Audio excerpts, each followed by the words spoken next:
Hey everyone, this is the Joyful Learner with Richard Churchill. Please note, this episode is about mental health and illness. It could be triggering, so I want to ensure you know that up front. However, I'm sharing it as a story of hope. I tried to keep it light and I included details that helped my narrative. Also, a support list of Newfoundland and Labrador's mental health and support lines can be found in the show notes for this episode. If you're not living in Newfoundland and Labrador, please know that help and support is out there. Find your channels and reach out if you need help. It's Wednesday, October 13th, 2021. I'm looking at a tab in my Chrome browser that's been open to the NLTA EAP info for approximately 2 weeks. I know in my gut that I need to call, but it isn't an easy decision. Is asking for help ever easy? However, I know that the way I'm feeling, which is a trail mix of all kinds of emotions, isn't how I want to feel any longer. I wasn't suicidal, and I never have been, but on that day I was feeling very low, very anxious, and unmotivated. I was not feeling like the peppy, positive, optimistic, happy, and joyful learner that I love to be and who I am. So I called my EAP coordinator and took the first steps in facing head on the emotions I had and the work of improving and learning more about myself through the various competencies of social emotional learning, particularly in the area of self management. First, I want to say I'm so thankful to have access to EAP, the Employee Assistance Program, and many workplaces do have this service, which is important. I will tell you that shame, stigma, and silence have at times been attributed to availing of EAP in teaching. I've seldom heard teaching colleagues discuss using our EAP program. Frankly, many do, but as one of those taboo topics in our profession. I hope to change that by sharing my story. My EAP coordinator helped by finding me a psychologist, arranging my first appointment, and supporting me throughout my wellness journey. She's an absolute angel of a person. Also, our NLTA program pays $40 per session to a maximum of $2,000 over our career. Folks, the short story is I would certainly encourage anyone to avail of their EAP program if they feel they need help. And there's a variety of reasons why you might reach out. And for the NLTA, you can visit their website and they have all the information there around that. The second thing I want to share is that from October 2021 to today, Tuesday, the 17th of May in 2022, there's been a range of good days and bad days and all kinds of days in between. Sometimes behind this smile, which is authentic, I love to smile, there was a mind continuously talking to me about how I was feeling and analyzing it. And that didn't always allow me to be as present as I wanted to be in the moment.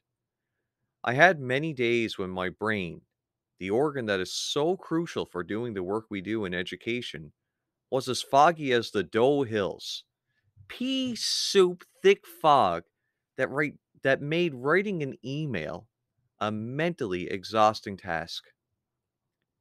I had to use many sick days because I was mentally and physically exhausted and not able to do my job as well as I know that I can do my job when I feel well. However, my motivation was simple. I wanted to continue being the awesome dad to Oliver I know I am. I wanted to be a loving and supportive partner for my wife, Rebecca.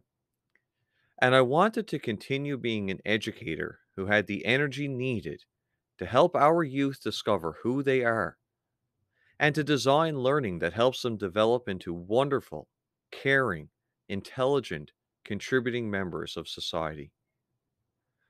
Folks, here is the hope. It has been working.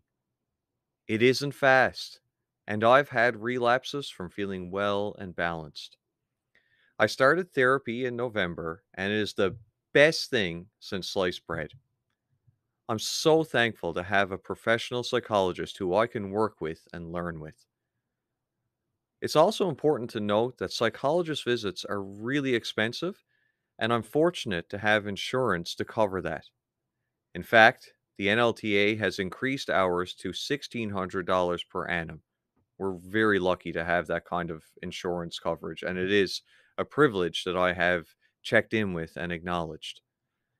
Many don't have that coverage or any insurance for that matter, which is why services like Eastern Health's Doorways program are so important for people within our society.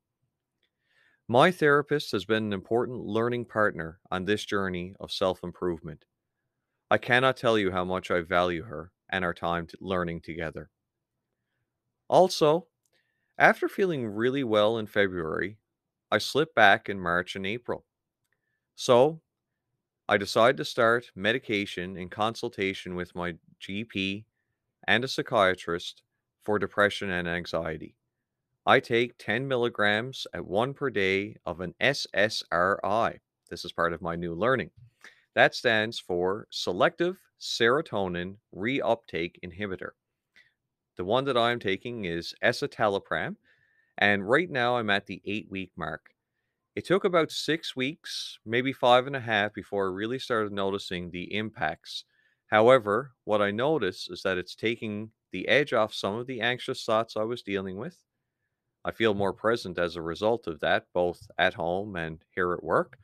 And I don't find myself having to exhaust myself with various activities to maintain an overall feeling of happiness and hopefulness. Things that are self care. And I still do a lot of self care activities, but I guess the amount of effort and exertion that's needed to kind of raise that feeling of happiness and hopefulness is not as extreme as what I was finding over the last 2 years. As a result, my bicycle rides aren't always about clearing my mind. Rather, I also get to enjoy thinking, because I do enjoy thinking from the seat of a bicycle, and being present as I listen to the birds singing around me on a wooded path. My psychologist also noted that I have characteristics of someone with ADHD, and we're treating that and exploring the possibility of medication too. I really think understanding our brain is a critical aspect of mental health and wellness. As someone who had a tendency to procrastinate in school and at work, I would get it done, but very much at deadlines and often with extensions. I'm hoping that I can finally tackle this habit and build a system that helps me improve in that social emotional area. Pardon. That helps me improve in that social and emotional learning area of self management. I'm so happy about all of this because, frankly, I've been living and enjoying life very much for 38 years. And while Oliver's birth has been the most joyous thing ever, it is hard work being a parent, and you need to be on your game to do it well. You can't procrastinate when a diaper needs a change, but you also need to have the energy to wash dishes at 10:30 p.m. when your partner is sleeping and or nursing. Did I mention that the exhaustion of breastfeeding is very real? Also, a big shout out to my mama bear because she is such a super supporter and I'm so thankful for her. Lastly, I love being an educator. And if you're in education, you know that this is a demanding profession. If I was going to continue to thrive as an educator, if I was going to truly be a joyful learner, then I simply had to face this learning head on and grow. So, just like Thomas the Train, I'm moving forward slowly and steadily. As the tulips bud in spring, so too can we find new energy in the fresh soil of learning. We can be hopeful that a state we might find ourselves in doesn't have to be the state we live with for the rest of our lives.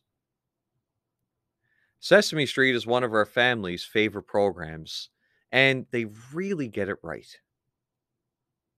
They sing in the ending of the song, or the show, sorry.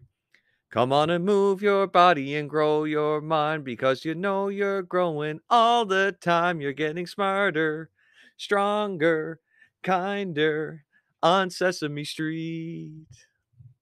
Ah, yes. Cookie Monster and all those characters I love. I am getting smarter. I am getting stronger. And I'm always striving to live every day with kindness as my moral compass. I love every one of you. If you've listened to this in full, my thanks to you. I hope that you had a tea or coffee as you were listening. And please know that I would love some feedback on the podcast so far. And I have some great episodes coming from my recordings this past spring. You're going to have to stay tuned for those, but there's some great learning ahead and some real joyful learning that I hope I get to share with you folks. So with all my love, my optimism, my support, and my empathy, thanks for listening, and stay tuned for more from the Joyful Learner.